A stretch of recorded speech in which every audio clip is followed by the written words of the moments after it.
All right. Welcome to Problem Solver Politics. I am your host, Cardon Ellis. We are live in the KHTS studio.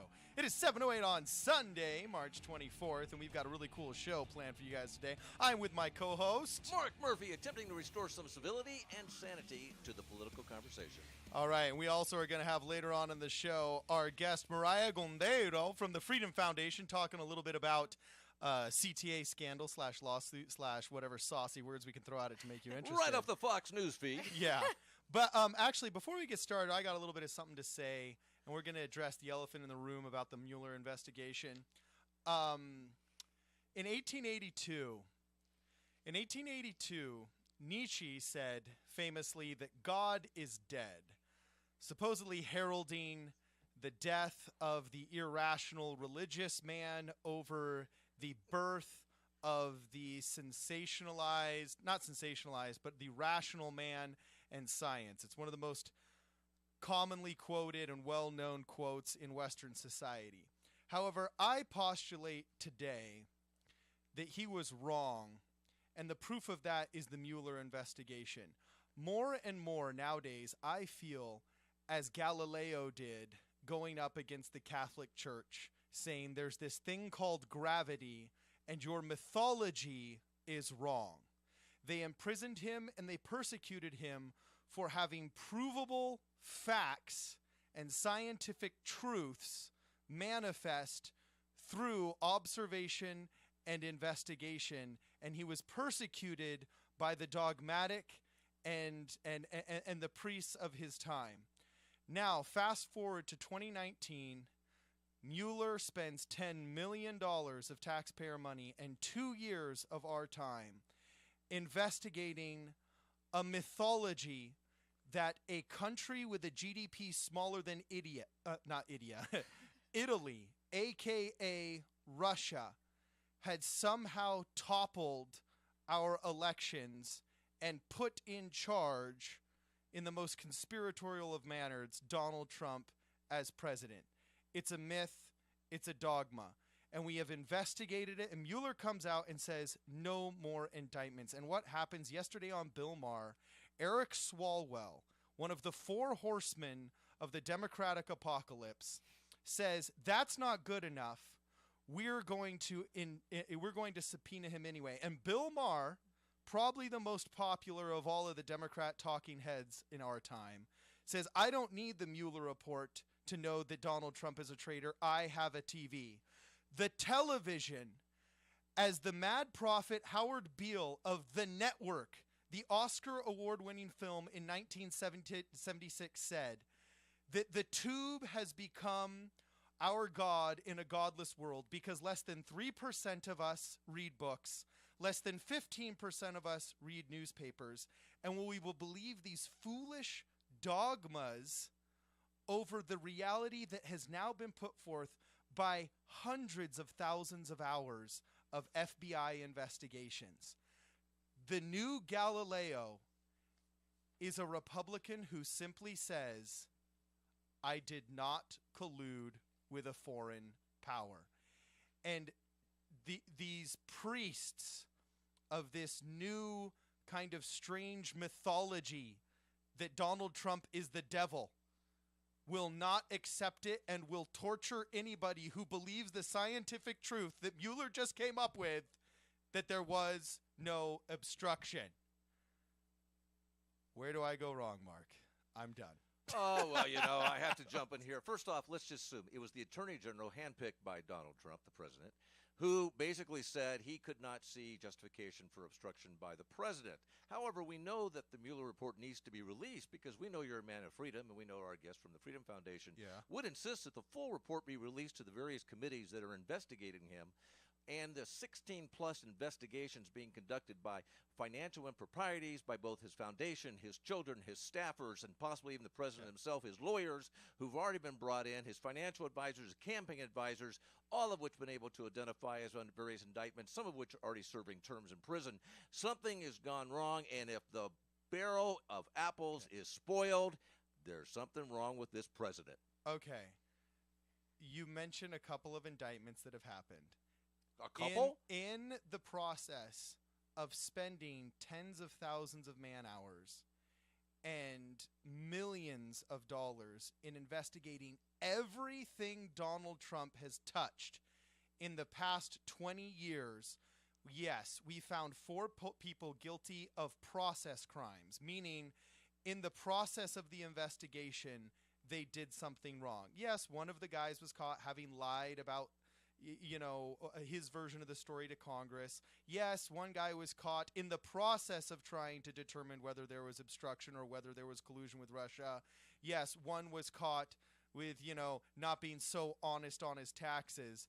But to be honest with you, Mark, I don't think we could investigate every single one of your friends, my friends, Cody's friends, or pretty much anybody's friends as extensively as Robert Mueller investigated Donald Trump's friends and not come up with 4 or 5 people that have broke some kind of law in the process. Wait a second. We're saying Paul Manafort only deserved 4 years. He really didn't do anything wrong. The guy was a traitor to this country. It's been shown that he was working for different public or overseas organizations. He did many different financial violations. His own personal private lawyer of the president made many different problems, lies, defenses. However, many people investigation, and also let's this stick with particular the premise, though. investigation only looked into the Russian sky. We need to release the Mueller report. That's what you should be asking for. Then let's find out what really happened. But if his own sons sat down with the Russians, which they did, and met with them, something influenced this campaign and something was done wrong. And having fought against the Soviets overseas, I think that I have seen a lot of things done. You think a 30-minute meeting with a low-level Russian who billed herself is talking about adoptions? You guys have missed it. You've got a lot of other meetings that occurred, other things that were happening, who those people reported to.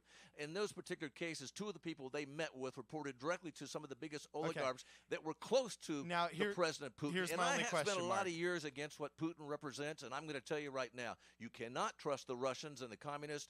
They're there. They're powerful. They're more dangerous than they ever were in terms of their impact in Europe, and we are weaker than we've ever been in Europe. When you said you can't trust the Russians, when Mitt Romney said that, Barack Obama said the 1980s called and they want their foreign policy back. Now let's fast forward to Barack Obama being president. If we were to go through Barack Obama's history, literally he launched his campaign in Bill Ayer's living room. A guy who was everybody knows, was, for lack of a better term, a domestic terrorist. Why do we always like to talk about the former presidents? So I'm just saying what that about the current sitting president? Or the fact that we could go down and spend a fortune at Mar-a-Lago. We could go to his hotels right down on Main Street because that's where we're going to meet the president and the lobbyist. Pay to play.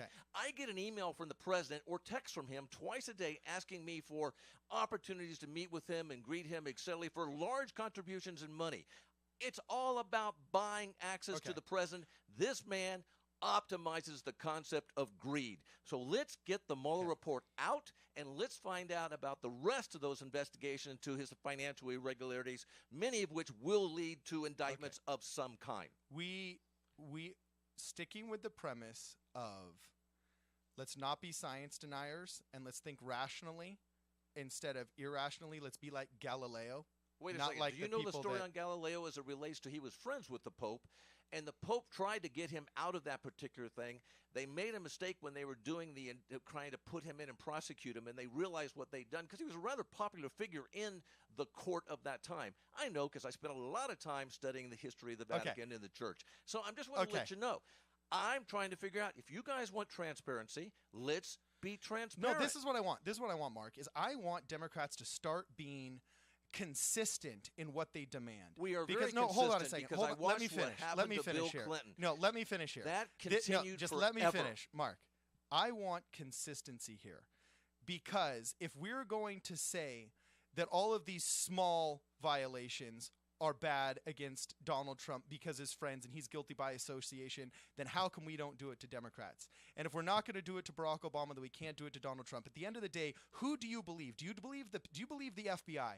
Do you really think that the FBI spent 10,000 plus, not 10,000 plus man hours, I don't know how many man hours it is, but for 2 years, this man has been investigated with a special counsel that he let run completely free. He could have stopped it. He could have fired people. He could have put a million blocks up in the way. So he did everything imaginable to stop it. He fired the head of the FBI. This is why, like Lou Perez's video.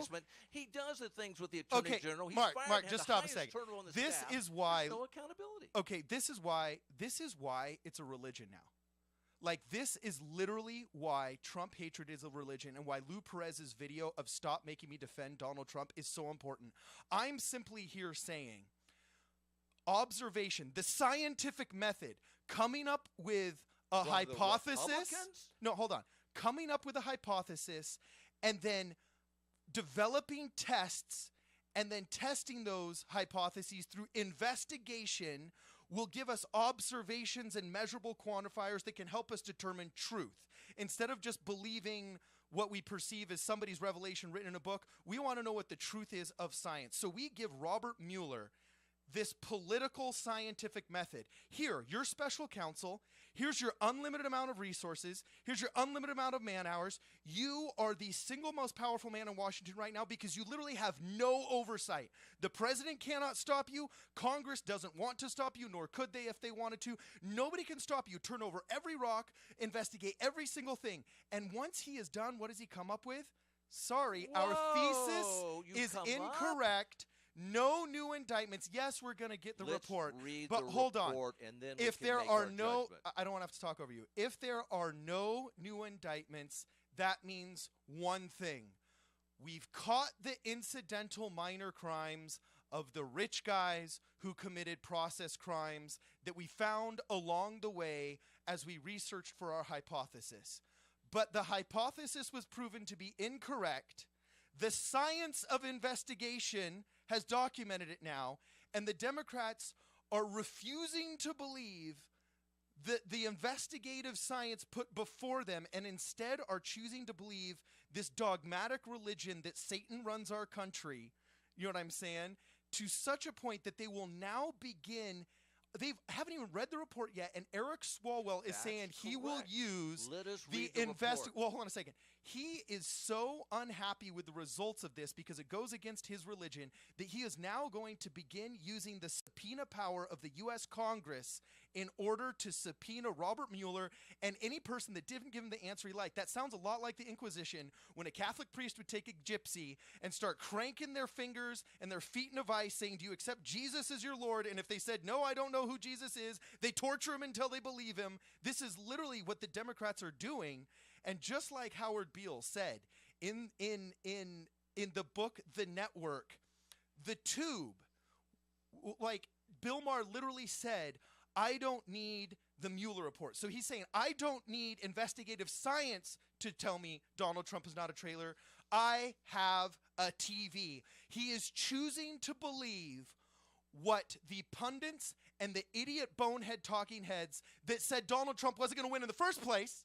They were scientifically proven wrong once already, and he's choosing to believe what the TV says instead of believing what the investigative science says. At this point, it is a religion, not an ideology, a philosophy, or a party. It is a religion. So you really want us to take the concept of investigative science and use that as our foundation for decision making. Am I understanding you correctly? That the Republicans want us to use investigative science to look at such things as climate change or the economies or this whole idea of the wealthy controlling the country and the percentage and the economic damage being done to the lower middle classes. In other words, we want to use scientific accountability. But more importantly, why don't we let all those committees that investigated such things as the Benghazi report, the 16 plus was it 16 or 50? I don't remember. Number of investigations as to whether or not what happened at Benghazi. Let us now use that same approach to go through this. Let the reports out. Let all Republican the do you hear talking about Benghazi on a national scale now? Anymore? None. Actually, what last Republican month they were still doing it. Okay. What Republican do you hear? I think he was called President Trump. Okay, fine. No, look, if you're trying to say that we need if we need logical consistency, fine. I have been on the record many times as saying, look, I'm sorry, Republicans, if you can grill for 11 hours Hillary Clinton about her email scandal and not find something that she's indictable over, done. Over. No more double jeopardy. You can't talk about it anymore. And guess what? If you can't find something, can't find a smoking gun, can't find any evidence that she did something dramatically treasonous in Benghazi, it's a tragedy. We have to move on. Saying that now, I am entitled, as a rational Republican who just told Republicans who failed in their investigations that now Democrats need to apply the exact same rational approach to the Mueller investigation. There are no new indictments, which means nobody's committed any crimes that are going to send them to jail now. Your hypothesis has been proven false. If we're going to say Republicans can't mention the email scandal anymore and Republicans can't mention Benghazi anymore, then no more can the Democrats hammer home on this Mueller investigation. How is that not logically consistent? Because they haven't had their time in court. Now it's their opportunity to review those witnesses. They continue their own investigations because that's how this country works. We afford the opportunity to various committees to look into details, to bring in witnesses, to evaluate and investigate. So the Mueller report's not enough. He's simply one special investigator with one team of people. And this country again and again has found that when they uncovered things like that, we uncovered things like the Teapot Dome scandal. The whole thing's under the failed Republican grant administration. Okay, then what is enough, Mark? Problems. Like, this is what I don't get. There is never enough when you're talking about a violation of the principles of this country and how other nations possibly interfered with our elections in this process. They've already admitted that the Russians had an impact on how we did our process and procedures and various things that occurred. So now they're saying, the Russians had an impact. Guess what? Look. There was one, there was one guy in Honduras who posted in a chat room once, I don't like Donald Trump. And that had whatever microscopic impact on, I mean. Yeah, but he worked for the FBI, so really, it doesn't matter. Okay, so this is my question. Okay. Like, Mark. We are just beginning. We're going to spend the next 2 years grilling to find out what's happened. And we already know that if somebody can write checks to a porn star in the amount of over $130,000 to simply silence them as they're going into the presidency, I only got 1 minute. Those checks during when he was president. Who cares? He was. You're angry that a rich guy slept with a chick who was willing to sleep with a rich guy. Like, he's the president of the United States, and he was cheating on his wife. And would you indict JFK for doing the exact same with fiddle and faddle the interns in the White House? I would have tolerated that if I'd been in a position to change that. Okay, that was wrong. Then here in 30 seconds, tell me this: what is enough for the Democrats? At what point will this be dropped?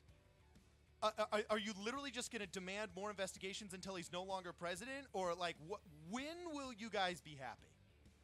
When he begins to act like a rational president, and we have definitely concluded our investigations using a very extensive approach as granted under the Constitution. So a $10 million Robert Mueller investigation that took 2 years and had unlimited resources was not enough. Just started. And if you look at the profit that the Trump family has made just off of their hotel business and the various things, and since they've been president, I imagine it's slightly more than that. Guys, God is not dead. He lives well in the dogma of the Democrat Party. We're going to come back and talk about this lawsuit with the Freedom Foundation. We've got Mariah Gondero, a rational and lovely lawyer in the office. This is Problem Solver Politics. Be back in a minute.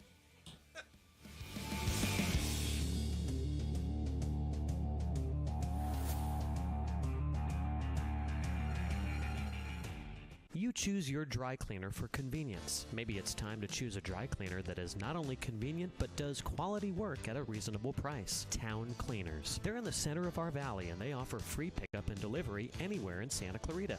Town Cleaners, a dry cleaner who goes the extra step. Their stringent quality control ensures the highest quality cleaning and pressing for your garments. And now through February, save 50% on all dry cleaning orders. Town Cleaners on Soledad and Rainbow Glen. Finding the right lawyer can be a challenge, but in Santa Clarita, there's no need to search when there's Hacker Law Group, Santa Clarita's premier litigation firm. Jeffrey Hacker has represented celebrities, financial institutions, accident victims, real estate developers, realtors, contractors, businesses, nonprofit organizations, and other individuals and companies with their legal challenges. Mr. Hacker is one of Santa Clarita's leaders, consistently listed as one of our most influential. When everything is on the line and you need legal counseling, visit hackerlawgroup.com.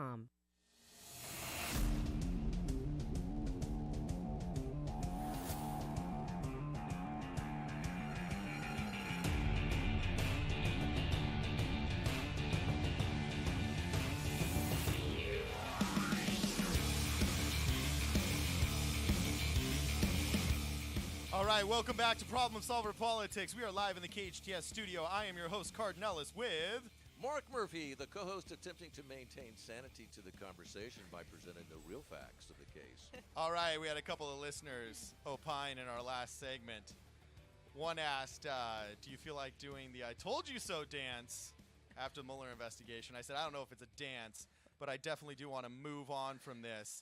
Now, one of my favorite books ever written, I'm forgetting the author's name, but all of us love the great American novel. Actually, technically, the great American novel was Moby Dick. But no, To Kill a Mockingbird. Okay, Gregory Peck has a beautiful monologue where he's sitting with his child, and he says how the courts are the great equalizers. Okay? And that all things can fail. All branches of government can go corrupt. And we can still get our act together and preserve the republic if that third branch of government, the Supreme Court, can just stay true and fair and correct. So Gregory Peck in To Kill a Mockingbird, when they're trying to judge, the last time we had a fair court. Okay, the last time we had a fair court. Well, either way, that hadn't been bought. Gregory Peck says the courts are the great equalizers. So today we're going to talk about a very important court case. We've got a little bit of a problem in California, and that's dirty money, and that's political money. Okay, when you read Ayn Rand's Atlas Shrugged, she says money is a barometer of a civilization. Well, money is also a barometer of how much a politician can influence for good or evil in our system. And something I have grown tired of is the fact that institutional money almost always completely benefits the Democrats. If you go to opensecrets.org and you look at all of the money given to politicians from labor unions, super PACs, so on and so forth, 7 out of 10 of the largest donors, okay, all go to the Democrats. The first two largest donors in American politics are Bloomberg LP and Farr LLC, giving $95 million and $72 million in 2018 alone to the Democrats. The Las Vegas Sands Hotel gave 100% of their $61 million to Republicans, and Uline gave $39 million. Then the next 5 in a row are the Carpenters and Joiners Union, Senate Majority PAC, Service Employees International Union, Paloma Services, and Laborers Union, all giving 29, 28, 27, and 27 million respectively. So labor union money has become wildly influential, and I get tired as a citizen who pays taxes knowing that if I want a teacher to get elected to the school board who wants to improve a charter school, that I need to give her $500 just to counterbalance the $500 that was already taken from me in taxes and will be taken out of the teacher's salaries that are paid for by my taxes to be given to the union, who can can lobby in unlimited amounts for and in behalf of candidates, and they never go for conservative or for Republican candidates. They are always in the bag for Democrats. So a big case came out, Janus versus the AFC-MEDWYXZ, whatever it is. And Mariah Gondero is going to talk to us about this because she's the lawyer from the Freedom Foundation, because now the CTA, the California Teachers Association, one of the most influential players in California politics, and I believe the largest political donor in California politics, is on the hook. Mariah, what's going on? Fill us in. Yes. Janus was a Supreme Court decision that actually, I'm sorry. First off, who are you? Tell us who you are. My name is Mariah Gondero. It's actually Gondero. You can call me Gondero if you want. Okay. I am an attorney at the Freedom Foundation. The Freedom Foundation is a nonprofit organization leading the fight in freeing people from forced unionization. We work every day to inform public employees of their rights under Janus and that they do not have to pay money to a union that they do not agree with no longer. Okay, so right now you guys are involved in a big case. Give us the really quick, the one-sentence version. What is this case? 3 sentences? Oh, yeah, okay, 3 sentences. The suit involves teachers who signed a commitment card before the Janus decision, about 2 to 3 weeks, but they were pressured to sign the commitment card, not knowing their rights. After the Janus, they were informed of their rights. Our lead plaintiff was informed of her Janus rights by actually her husband. They wanted to exercise their rights and try to opt out. So the Janus decision, just so our listeners know, there's a very famous case called the Janus decision where basically the Supreme Court said you do not have to be forced to opt into a labor union. Am I correct in that? Yes, you no longer have to pay money to a union. Before Janice, you either had to pay money to a union or join the union as a condition of employment to keep your job. You had to pay So money if you to the became a union. teacher in the state of California, your only choice was to join a union, and then you had to pay those dues as part of being a teacher, correct? And those dues could go towards a union that might actually be lobbying against what your political views are, correct? Yes, but the precedent was also that you could only pay a reduced fee if you didn't want to join the union, which was called the agency fees, was about like 75% of the full union dues. Okay, well, whether it's reduced or not, you had money that was in a mandatory fashion, if you wanted to be a teacher, taken out of your paycheck that went to the teachers union. Yes. And that teachers union could take all of the money that they used, and with that money, they could lobby politically, correct? Yes. And, Okay. what were they lobbying politically to obtain? Well, the NEA has spent over $20 million on political activity, and they spend quite a bit of their money they give quite a bit of their money to politicians who return the favor in implementing policies in their favor, the union leaders' favor. Okay, now I'm looking at some of these, and the NEA, I have a feeling, is like completely the same as all the others. But you look at these, if you go to opensecrets.org, you can actually see, fortunately, we live in a transparent enough society where you still have to have, reports about what you do with all of your political money and stuff like that. But the American Federation of Teachers, for example, last year gave $20 million. $19,986,642 of those dollars went to Democrats. Only 6,500 went to Republicans. A 99.9%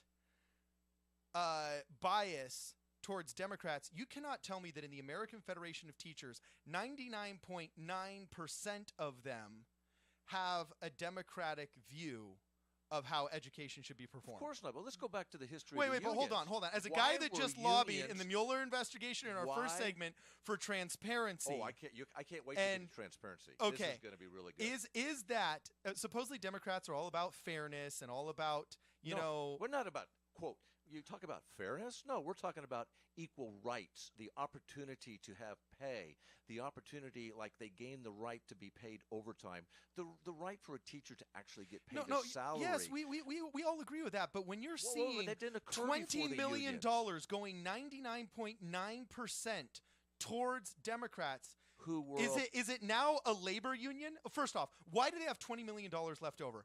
I was always told that unions were in defense of the workers against oppressive administrators.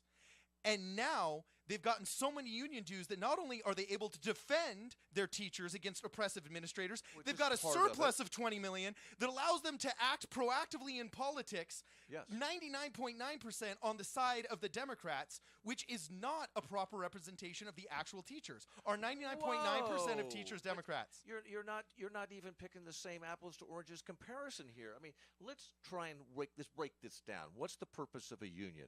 Unions were formed because, first off, teachers back around the turn of the century, I'm talking 1900, I apologize, I am dating myself, but the bottom line is they were typically paid room and board.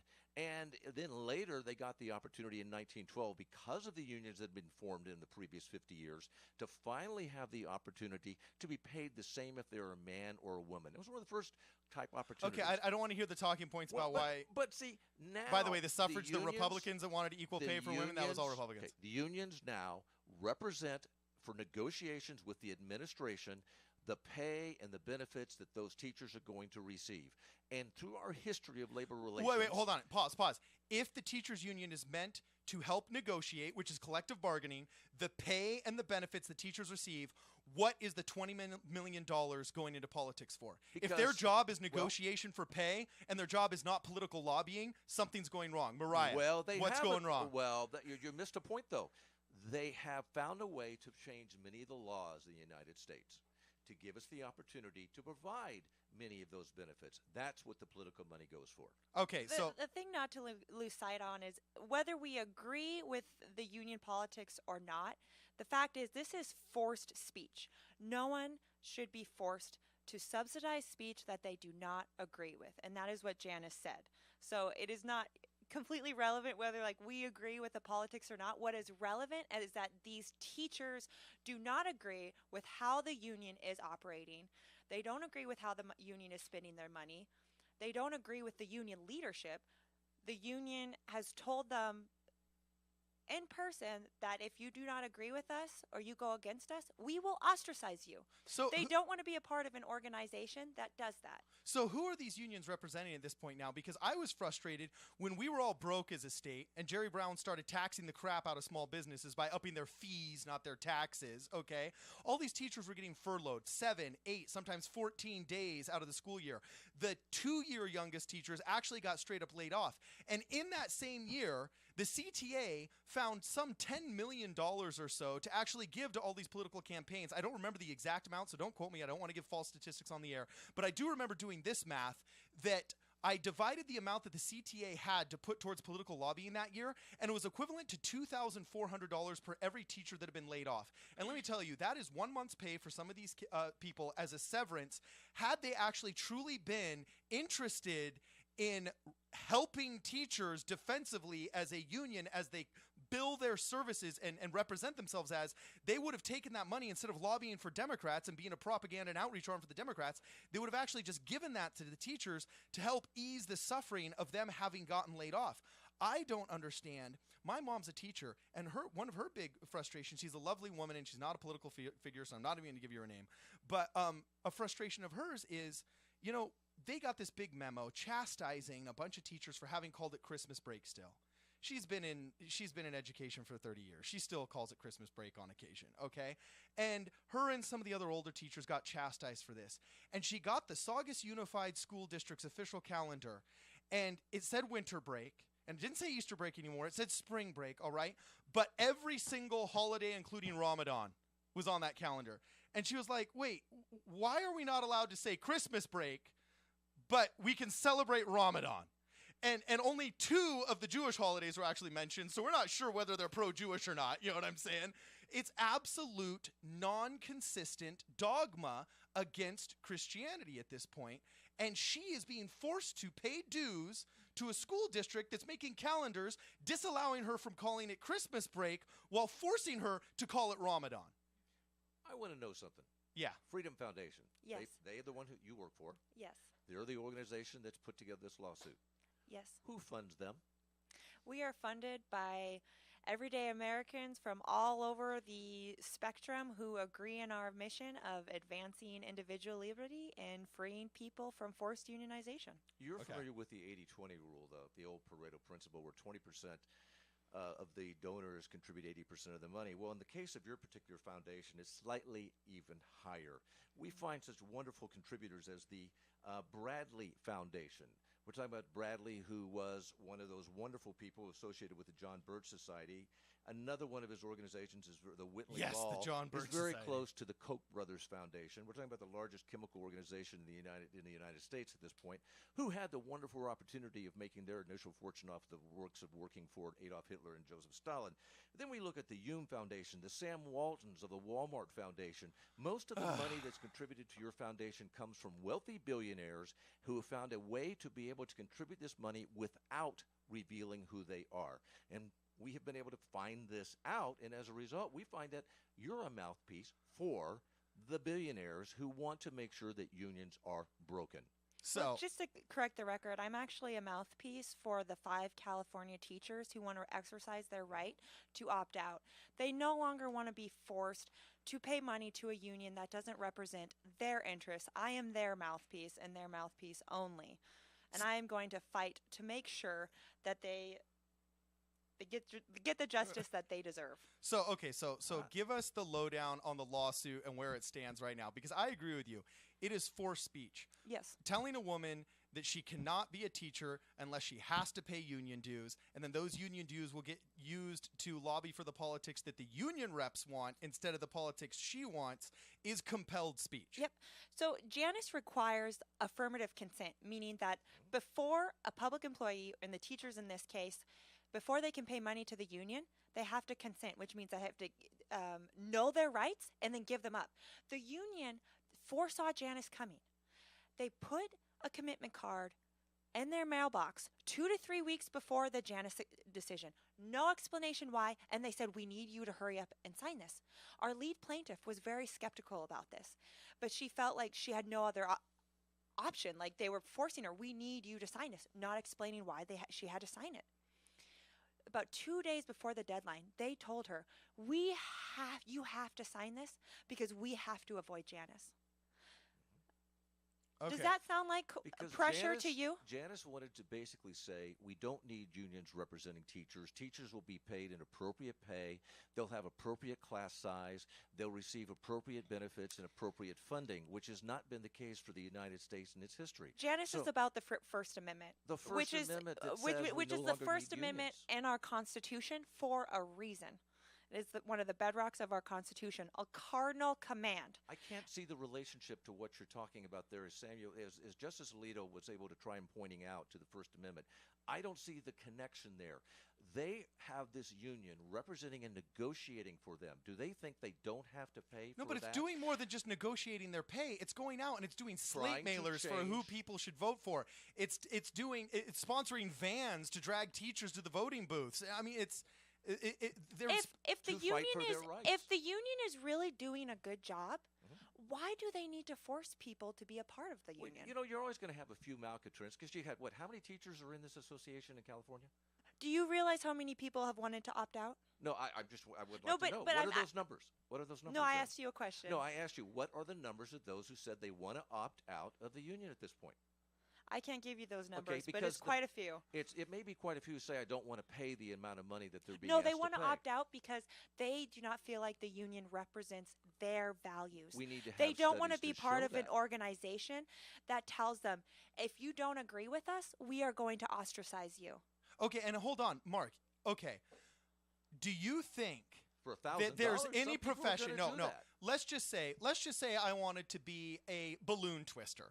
Okay, let's just take it out of the Teachers Association. Let's just say I wanted to go be a balloon twister at a restaurant. How much do you make as a balloon twister? Dude, I did it as a 16-year-old, and I clock about $200 a night on a good night, so I was actually pretty happy. Okay, so anyway, here's the deal.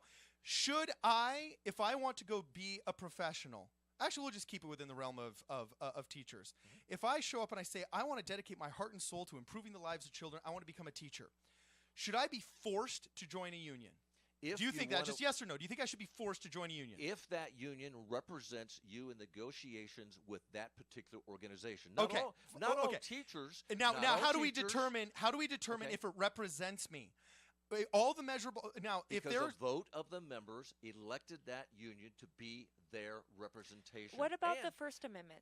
What do we do with the First Amendment? Gives them the opportunity no, but you're saying that free opportunity. Okay, but you're saying it's and okay the chance to negotiate their pay because we've watched the unions. Okay, no, be I'm tired of you relentlessly by the people who are funding people like the organizations like the Freedom Foundation. But hold on a second, Mark. You keep saying unions are good because they negotiate pay. Fine, all of us agree. And rights. Okay, pay and rights. That's fine. Equal rights. Pay, rights, and healthcare. Now, hold on.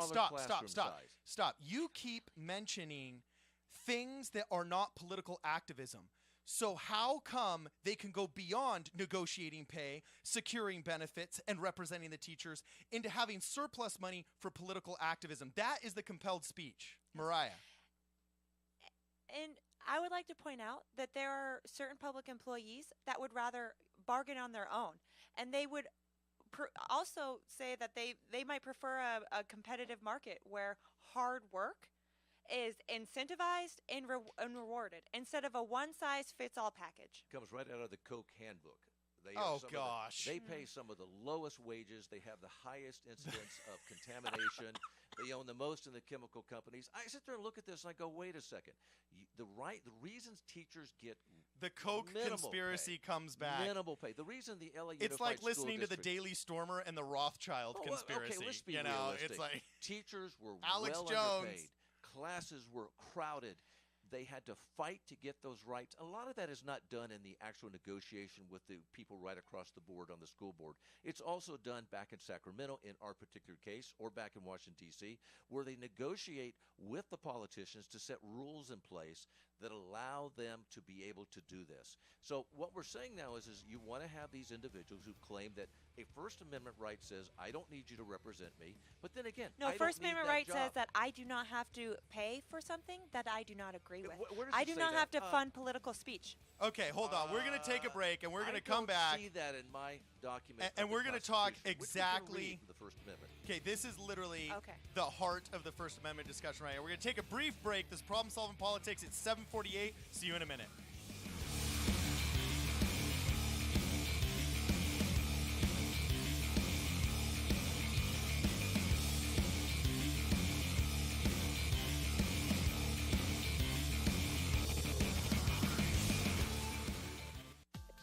Little Eye Leaders is the newest preschool in the Santa Clarita Valley. At Little Eye Leaders, our outstanding teachers lead with intellect, perspective, and heart. That means our programs provide a warm, nurturing atmosphere to meet the unique needs of each child. We believe that play is a powerful form of learning for young children.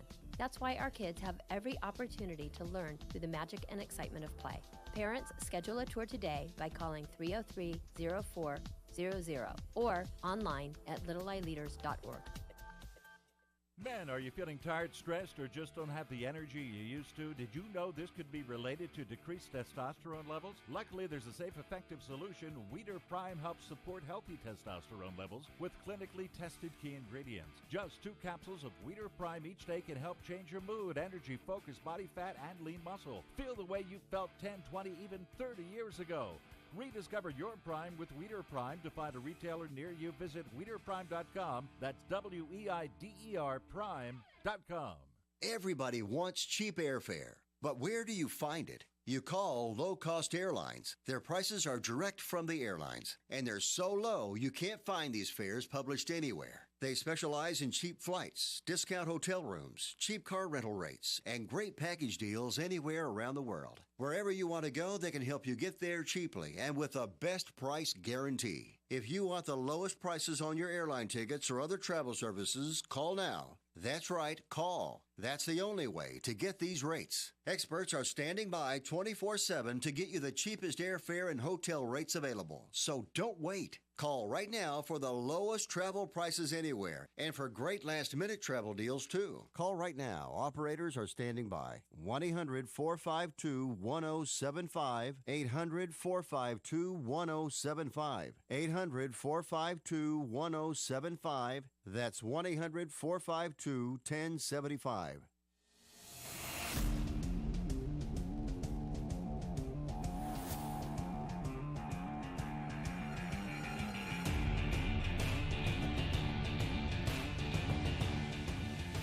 All right, welcome back to Problem Solver Politics. I am your host, Cardon Ellis, live in the studio with... Mark Murphy, who's defending to add sanity to this incredible conversation. And we also have got Mariah Gondero here with us, who is a lawyer from the Freedom Foundation, talking about the CTA lawsuit about compelled free speech. Basically, Mariah, really fast, just to start us off, can you please read the Constitution of the United States of America, Article 1, please go. Yes, Go. I would be Get the more floor. than happy to. Okay.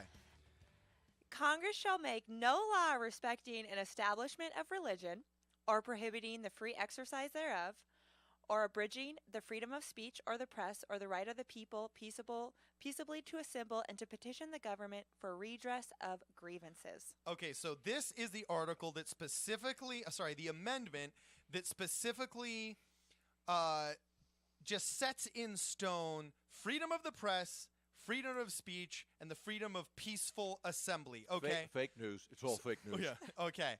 So we're not allowed to amend free speech. So we're not allowed to compel speech either. The government cannot come down. The founding fathers didn't like compelled religion that had happened in England. Okay. So they said in Thomas Jefferson's famous letter, there is a separation between church and state. The government cannot compel dogmatic religious belief. So just as the government cannot walk into the house and tell Irish Catholic Mark Murphy that he now needs to worship the King of England and give the rites, the verbal prayers of the King of England, the government cannot compel a teacher to give her money to pamphlets, mailers, and other documents that go against her political beliefs. This makes is no literally sense. what. Okay, should the government be able to compel you to religious speech?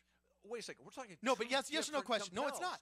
You're Because asking me about religion when you're and freedom of okay, should the speech. government be able to compel you? Honestly, with a supermajority of Democrats in the state of California, should they be able to pass a law that says every morning we need to say the Pledge of Allegiance and then a Pledge of Allegiance to the Democrat Party?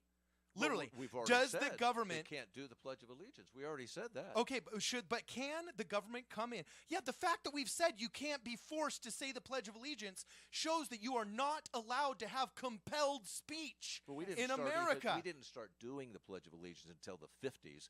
So this No, is a I don't. very I don't big need the history. difference. But we have literally legislated that you cannot compel students to pledge allegiance to anything. So why should you compel teachers to pledge allegiance to a political dogma they do not agree with? They were elected to have that union represent them. They opted into Okay, that Mariah, when they said that's bail the him out. job They- I bail- want. bail- They my actually co-host didn't out. opt in. They were They were hired. forced, actually, How were they forced? to pay into the Could money they into could the they union. work someplace Through else? coercion. They didn't consent to the dues deductions. Wait a second. They didn't want to pay money at the beginning. And then with the teachers in our case, they signed a card, and the union did not inform them of their rights. When the government, when the court has put the burden on the unions to tell teachers and government employees what their rights are. They Like put the my burden daughter- on the government. My daughter was informed before she opted to pay her union dues in this last year. After the decision, she was informed of her right to not do it. And she opted in to do it because she said, even though that's a lot of money for a single person, it also represented the people who were going to maintain her salary, her rights, continue this at Well, the that's sta- because she incremental level. agrees with the If Democrats. she And she consented, opted. that is great. But see, That these is fine. people That is could her work decision. someplace else. They don't have to be a teacher in that union. This is The the key whole there thing. No, is if that you want to she- teach in Saugus, you have no choice. It's not like there's Then two go teach teachers unions. someplace else. Go teach in a The private school. key there, though, is that she chose. She knew. They told her. Yeah. They told her rights. So what They is told it? her her what rights, is it and the she Koch chose- brothers want to Literally, get out that's of what this? white And she people said to chose- black people during the Voting Rights Act. They said, oh, if you don't like it, how they treat you at the polls in Alabama, you could always move to a more African-American friendly state in the north. And you're I mean, absolutely what? right. Yeah, you know what? The first unions, one of their first platforms was to make sure that the children that had been liberated had a chance to be educated. That happened in the 50s.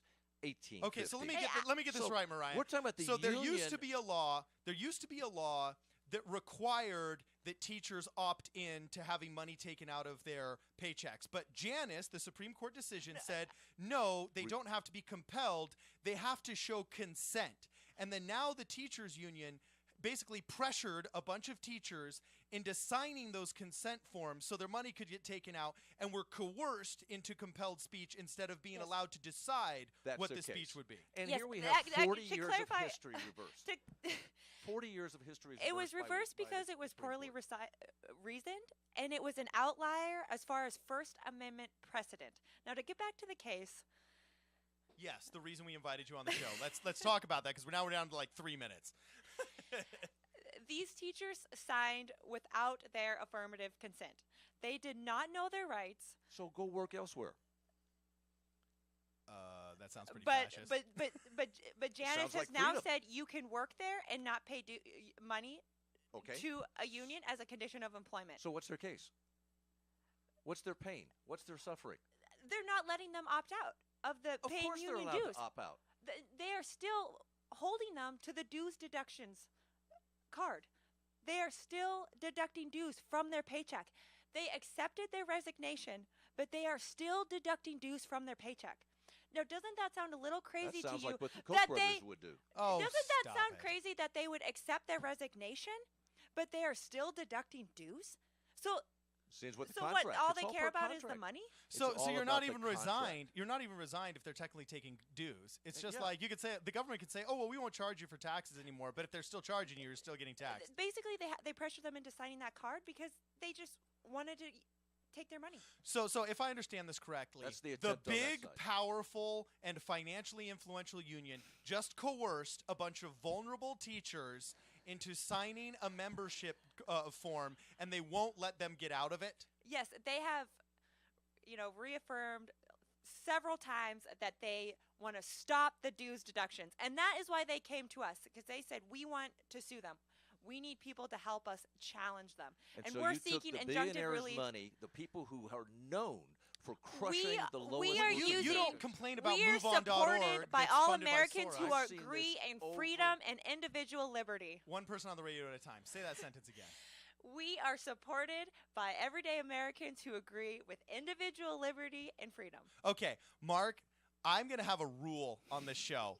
If you ever complain about the Koch brothers and they're like 10 billion, I want you to cite a case and complain about Soros and the 20 billion. You know what I'm saying? Like, each party seems to have its mega donors that donate to causes they believe in. And free speech right now, this is the crazy part about how I am a liberal Republican. I don't know how that's possible, but I am a huge free speech advocate. When I was a kid, the people that were defending the underdogs were liberals, and they were generally Democrats. The people that were against McCarthyism and the government subpoenaing people so they could take their money and ruin their lives were the Democrats. And now, if you're a free speech advocate, you are strangely forced into the Republican corner because the ACLU has become the defender of the big corporations trying to press down on the free speech of the small guy. And now teachers aren't even allowed to opt out of union dues after a Supreme Court decision without being coerced by the CTA. This is the epitome of an underdog needing defense. And I don't care